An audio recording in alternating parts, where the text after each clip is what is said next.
বিশ্রাম নেবেন। চতুর্দিকে তাকাইলেন, কোন ছায়া দেখা যায় না। আবু বকর রাদিয়াল্লাহু তাআলা আনহু রাসূলুল্লাহ সাল্লাল্লাহু আলাইহি ওয়াসাল্লামকে নিয়ে আরো সামনে অগ্রসর হলেন। আরো সামনে অগ্রসর হওয়ার পর দেখলেন সামনে অনেক দূরে একটি ছোট পাহাড় দেখা যায়। আবু বকর রাদিয়াল্লাহু তাআলা আনহু সেখানে রাসূলুল্লাহ সাল্লাল্লাহু আলাইহি ওয়াসাল্লামকে নিয়ে গেলেন। যাওয়ার পর দেখতেছেন উপরে একটি গুহা দেখা যায়, একটি গর্ত দেখা যায়।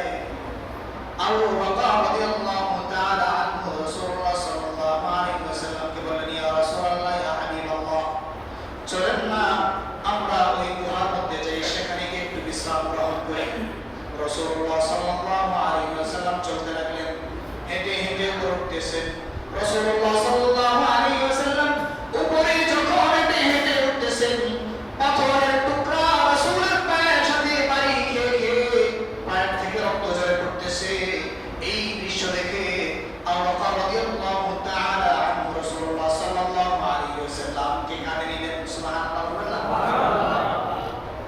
পাহাড়ের উপরে খালি নিজেই তো উঠা যায় না, একাই তো উঠা যায় না, আরো পাথরের ভূমি, পাথর ভাঙা ভাঙা পাথর, পাথরের টুকরা, কিভাবে উঠবেন? রাসূল কষ্ট পাচ্ছেন। আবু বকর রাসূলকে কাঁধে নিয়েছেন, কাঁধে নিয়ে এই পাহাড়ের চূড়ায় উঠতে শুরু করেছেন। সুবহানাল্লাহ।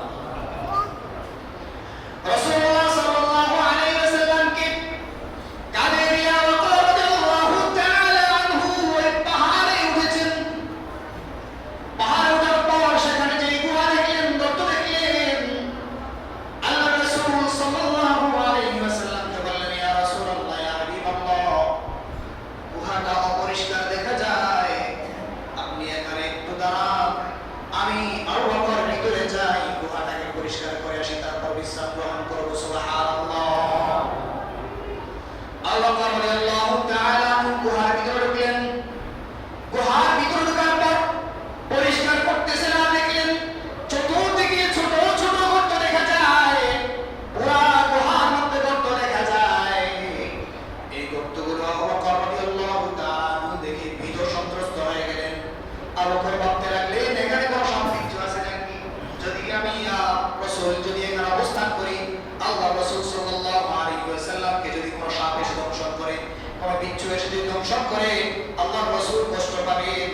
এই জন্য আবু বকর রাদিয়াল্লাহু তাআলা আনহু নিজের গায়ে যে চাদর ছিল, ওই চাদরকে ছিঁড়ে আবু বকর রাদিয়াল্লাহু তাআলা আনহু ছোট ছোট টুকরা করে করে করে করে প্রত্যেকটা গর্তকে বন্ধ করে দিয়েছেন। গুহার ভিতরে আর কোনো গর্ত বাকি নাই, প্রত্যেকটা গর্ত বন্ধ করে দিয়েছেন। একটা মাত্র গর্ত রয়েছে, যেই গর্ত বন্ধ করার জন্য আবু বকরের কাছে আর অবশিষ্ট কোনো কাপড় নাই। আবু বকর রাদিয়াল্লাহু তাআলা আনহু এখন কি করবেন? কোনো কিছুই নাই, সবগুলো গর্ত বন্ধ হয়েছে, একটা গর্ত বাকি আছে। আবু বকর টেনশনে পড়ে গিয়েছে, এই গর্ত বন্ধ করা যায় কিভাবে? যদি এই গর্ত বন্ধ না করি, তাহলে আল্লাহ রাসূলকে ভিতর থেকে কোনো সাপ বিচ্ছু এসে দংশন করবে, আল্লাহ রাসূল কষ্ট পাবে, এটা আমাদের দেয়া যায় না। আবু বকর সাথে সাথে চিন্তা করলেন, আমি বসবো, আল্লাহ রাসূল সাল্লাল্লাহু আলাইহি ওয়াসাল্লাম আমার রানের উপরে তার মাথা মোবারক রাখবেন, রেখে বিশ্রাম নেবেন, আর আমি আবু বকর আমার পায়ের নিচ দিয়ে ওই গর্তের মধ্যে পা দিয়ে গর্তটা বন্ধ করে রাখবো, যাতে করে সেখান থেকে কোনো সাপ বিচ্ছু এসে রাসূলকে দংশন করতে না পারে। সুবহানাল্লাহ। কেমন ছিল সাহাবায়ে কেরাম, কেমন ছিল? আসহাবি কান্নুজুম বিআইয়ি ইকতাদাইতুম ইহতাদাইতুম, আমার সাহাবায়ে কেরাম তারকারাজি তুল্য, যাকে অনুসরণ করবা হেদায়েত পেয়ে যাইবা, সফলকাম হইবা। অথচ আজকে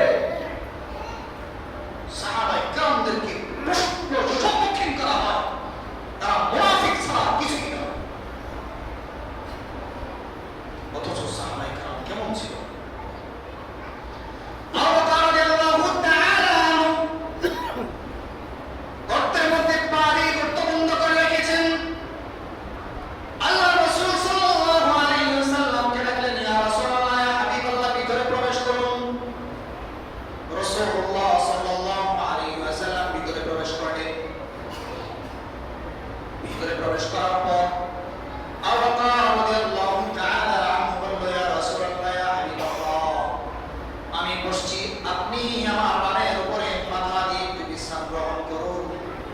আবু বকর গর্তের মধ্যে পাটাকে লম্বা করে দিয়ে গর্তের মুখটাকে বন্ধ করে দিয়ে আবু বকর রাদিয়াল্লাহু তাআলা আনহু বসেছেন। রাসূলুল্লাহ সাল্লাল্লাহু আলাইহি ওয়াসাল্লাম আবু বকরের কানের উপরে মাথা রেখে রাসূল ঘুমাচ্ছেন। আর আবু বকর রাদিয়াল্লাহু তাআলা আনহু আন-নাজরু ইলা ওয়াজহি রাসূলিল্লাহ সাল্লাল্লাহু আলাইহি ওয়াসাল্লাম, রাসূলের চেহারার দিকে তাকিয়ে থাকা আবু বকরের কাছে সবচেয়ে বেশি প্রিয়। এমন সুযোগ তো কখনো আসে নাই, এক দৃষ্টিতে রাসূলের চেহারার দিকে তাকিয়ে থাকবেন এমন সুযোগ কখনো হয় নাই। বিভিন্ন ব্যস্ততার কারণে, ইসলামের ব্যস্ততা, নিজের ব্যস্ততা, বিভিন্ন তাকাজার কারণে এভাবে এক দৃষ্টিতে তাকিয়ে থাকা কখনো সম্ভব হয় নাই। এই তো সুযোগ পেয়েছেন আবু বকর রাদিয়াল্লাহু তাআলা আনহু। রাসূলের চেহারা মোবারক, আল্লাহ রাসূলের মাথা মোবারককে তার পায়ের উপর রেখে আবু বকর এক দৃষ্টিতে রাসূলের চেহারার দিকে তাকিয়ে আছে। পরে আশা পূর্ণ হয়েছে না? আল্লাহ তার পরে আশা পূর্ণ করেছে। এইদিকে আল্লাহ রাসূল সাল্লাল্লাহু আলাইহি ওয়াসাল্লাম যখন ঘুমাচ্ছেন, গভীর ঘুমের মধ্যে আল্লাহর রাসূল আবু বকর রাদিয়াল্লাহু তাআলা আনহু তাকিয়ে আছেন। কিছুক্ষণ পর আল্লাহর রাসূল সাল্লাল্লাহু আলাইহি ওয়াসাল্লামের গাল মোবারকের মধ্যে, তুলতুলে গাল, গরম গালের মধ্যে আবু বকর রাদিয়াল্লাহু তাআলা আনহু চোখ থেকে এক ফোঁটা পানি বের হয়ে পড়েছে। এই যে উষ্ণ পানি, গরম পানি রাসূলের চেহারার মধ্যে পড়েছে, গরম গালের মধ্যে পড়েছে, আল্লাহ রাসূল সাল্লাল্লাহু আলাইহি ওয়াসাল্লামের ঘুম ভেঙে গেছে। সাথে সাথে উপরের দিকে তাকায় দেখলেন আবু বকর কান্না করতেছে। আল্লাহ রাসূল সাল্লাল্লাহু আলাইহি ওয়াসাল্লাম আবু বকরকে জিজ্ঞেস করলেন, আবু বকর, কি হয়েছে আবু বকর? কি জন্য কান্না করো? আবু বকর, একটু বলো না রে। ও আমার প্রাণের স্বামী, ইসলামের দুর্দিনের সাথী রে, আমার বিপদের বন্ধু আবু বকর, আমার দুর্দিনের সাথী, আমার দুর্দিনের বন্ধু, ইসলামের বড় যোদ্ধা আবু বকর, কি জন্য কান্না করো আবু বকর? একটু বলো না আবু বকর। আবু বকর রাদিয়াল্লাহু তাআলা বললেন, ইয়া রাসূলুল্লাহ, ইয়া হাবিবাল্লাহ, কিছুই হয় নাই, কিছুই হয় নাই গো ইয়া রাসূলুল্লাহ, ইয়া হাবিবাল্লাহ, আপনি ঘুমান। রাসূল আবার ঘুমিয়ে গেলেন। কিছুক্ষণ পর টপ টপ করে আবার যখন পানি পড়া শুরু করেছে, আমার নবী আর সহ্য করতে পারে নাই, লাফ দিয়ে উঠে বসে গেছেন। আর দেখেন আবু বকরের চেহারা হলুদ হয়ে যাচ্ছে। জিজ্ঞেস করেন, আবু বকর, কি কারণে তোর এমন হচ্ছে? আবু বকর, তুই জলদি করে আমারে বল। আবু বকর রাদিয়াল্লাহু তাআলা আনহু বলেন, ইয়া রাসূলুল্লাহ, ইয়া হাবিবাল্লাহ, কিছুই হয় নাই। চোখ দিয়ে পানি পড়তেছে, চেহারা হলুদ হয়ে গেছে আবু বকরের। তারপর বলে না কি হয়েছে?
আমি আবু বকর কামড় দিতে দিতে আমার পাকে শেষ করে দিচ্ছি। আমি আবু বকরের পুরো শরীর জ্বলে যাচ্ছে, আমি কিছুই বলতে পারতেছি না, কারণ আন-নাসরু ইলা ওয়াজহি রাসূলিল্লাহি সাল্লাল্লাহু আলাইহি ওয়াসাল্লাম। সুবহানাল্লাহ, চিৎকার দিয়ে বলেন আল্লাহু আকবার। আবু বকর রাদিয়াল্লাহু তাআলা আনহু, তার কাছে সবচেয়ে বেশি প্রিয় ছিল রাসূলের চেহারার দিকে তাকিয়ে থাকা। এই জন্য বলতেছে না, ইয়া রাসূলুল্লাহ, যদি বলি আপনি উঠে যাবেন, চেহারার দিকে আর তাকিয়ে থাকতে পারবো না। এই জন্য বলি না, পাকামড় দিতে দিতে দংশন করতে করতে আমার পাকে জমিয়ে দিয়েছে, আমার পুরো শরীরে জমে গিয়েছে। ইয়া রাসূলুল্লাহ, ইয়া হাবিবাল্লাহ, আল্লাহ রাসূল সাল্লাল্লাহু আলাইহি ওয়াসাল্লাম বললেন, আবু বকর, এটা কোন কাজ করেছিস? আবু বকর রে, আমার গালের মধ্যে যদি তোর এই পানি না পড়তো, চোখের পানি না পড়তো, তোর তো বড় ক্ষতি হয়ে যেত। তখন আমরা হিজরত করতে পারতাম না, তোর বড় ক্ষতি হয়ে যেত। আমি নবী তোর মতো বন্ধু হারাইতাম রে। ওরে আবু বকর, তোর মতো আর দুনিয়াতে আমার কোনো বন্ধু নাই। আবু বকর, তোর যদি কোনো ক্ষতি হয়ে যাইতো না, আবু বকর, ইসলামের জন্য শুধু কুরবান তুই করেছিস, আবু বকর।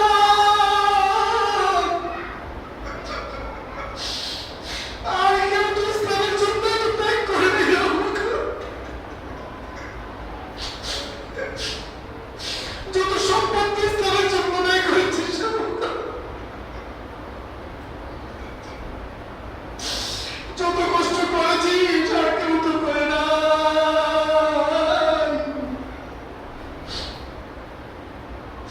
তোর মতো সাথী যদি আমি হারায় ফেলি, এমন সাথী তার জীবনে কোনোদিন খুঁজে পাবো না।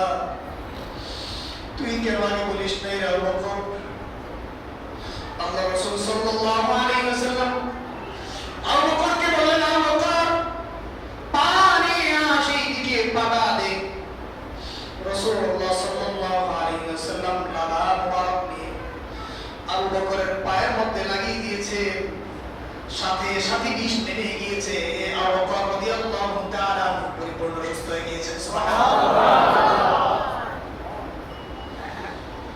আল্লাহ পাক রব্বুল আলামিন আমাদের সকলকে আবু বকরের মতো ঈমানদার হওয়ার তৌফিক দান করুন। আমিন। ইসলামের জন্য নিজেকে কতটা বিসর্জন দিয়েছেন। আবু বকর পা সরানোর পর ভিতর থেকে একটা সাপ বের হয়েছে, বিশাল আকৃতির।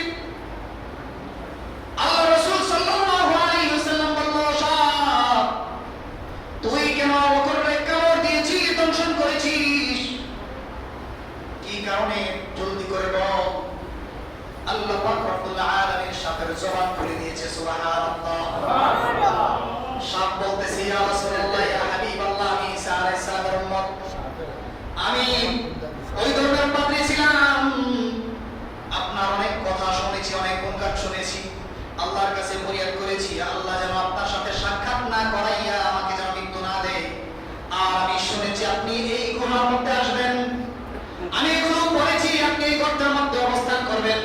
এই জন্য আল্লাহর কাছে দোয়া করেছি, আল্লাহ পাক রব্বুল আলামিন যে কোন আকৃতিতে হলে আমাকে এই গর্তের মধ্যে যেন রেখে দেন। আল্লাহ পাক রব্বুল আলামিন আমাকে এই আকৃতিতে দিয়েছেন। আল্লাহ রাসূল সাল্লাল্লাহু আলাইহি ওয়াসাল্লামকে কত ভালোবাসতো সমস্ত মাখলুকাত, আল্লাহ পাক আমাকে এই আকৃতিতে দিয়েছেন। আমি এখানে অবস্থান করতেছি, আমার আশা ছিল আপনাকে দেখবো, আল্লাহর কাছে ফরিয়াদ করেছি, আল্লাহ আমার দোয়া কবুল করেছেন, কিন্তু আমার আশা পূর্ণ হচ্ছে না, আপনি উঠে চলে যাবেন। আবু বকর এখানে পা দিয়ে রেখেছে, প্রত্যেকটা গর্ত বন্ধ করে দিয়েছে, আমি কিভাবে আপনাকে দেখবো? এই আবু বকর রাদিয়াল্লাহু তাআলা আনহু সবগুলো গর্ত বন্ধ করে রেখেছে। একবার এই গর্তে যাই, আরেকবার এই গর্তে যাই, কোন গর্তের মুখ পাই না। সর্বশেষ মানুষের গোশতের একটা গ্রাম পাইলাম, রক্তের একটা গ্রাম পাইলাম। গ্রাম পাইয়া আমি এই গর্তের মধ্যে এসে দেখি আবু বকর পা দিয়ে রেখেছে। আমি কামড় দিয়েছি তাকে শেষ করে দেওয়ার জন্য না, প্রথম কয়েকবার কামড় দিয়েছি সে যেন পা সরিয়ে নেয়, আমি যেন রাসূলুল্লাহ সাল্লাল্লাহু আলাইহি ওয়াসাল্লামকে দেখতে পারি। আখিরি জামানার নবী সাইয়্যিদুনা মুহাম্মদুর রাসূলুল্লাহ সাল্লাল্লাহু আলাইহি ওয়াসাল্লামকে দেখতে পারি, মার নবীকে যেন দেখতে পারি, সরকার কায়নাতকে যেন দেখতে পারি। এই জন্য আবু বকরকে কামড় দিয়েছি।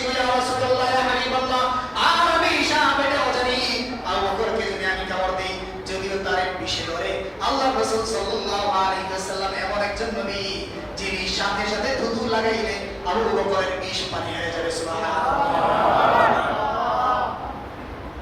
আপনাকে দেখার জন্য আমি এখানে অবস্থান করতেছি, আবু বকর পানি রেখেছে, আমার কষ্ট হচ্ছে, এই জন্য দংশন করেছি। আল্লাহ রাসূল আপনি আমাকে ক্ষমা করে দেন। সুবহানাল্লাহ বলুন না। এই ছিল সাহাবায়ে কেরামের ঈমান। ইনফাকু কুল্লি মালিহি রাসূলিল্লাহি সাল্লাল্লাহু আলাইহি ওয়াসাল্লাম আন-নাযরু ইলা ওয়াজহি রাসূলিল্লাহি সাল্লাল্লাহু আলাইহি ওয়াসাল্লাম। 3 নাম্বার নিকাহ ওয়া আয়েশা মা রাসূলিল্লাহি সাল্লাল্লাহু আলাইহি ওয়াসাল্লাম। 3 নাম্বার হচ্ছে আয়েশা রাদিয়াল্লাহু তাআলা